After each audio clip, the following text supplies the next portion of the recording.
మీద చాలామంది అడుగుతూ ఉన్నారు.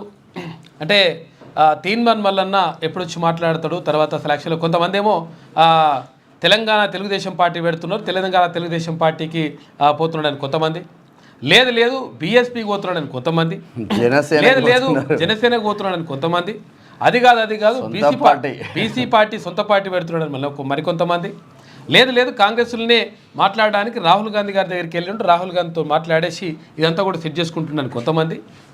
ఇట్లా రకరకాలుగా మొత్తం కూడా చర్చ జరుగుతూ ఉంది తెలంగాణ సమాజంలో.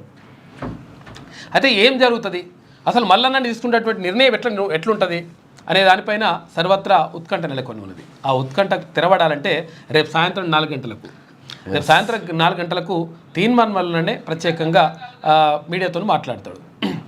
లేటెస్ట్ న్యూస్ తెలుగు మరియు ఇంగ్లీష్ అప్డేట్స్ కోసం ఇప్పుడే క్యూన్యూస్ అఫీషియల్ యాప్ ని ప్లే స్టోర్ నుండి డౌన్లోడ్ చేసుకోండి. సరికొత్త సమాచారాల కోసం క్యూన్యూస్ వెబ్సైట్ ని ఫాలో అవ్వండి. ఛానల్లో ప్రాంతీయ, జాతీయ, అంతర్జాతీయ వార్తలు వీక్షించండి. లైక్ చేయండి.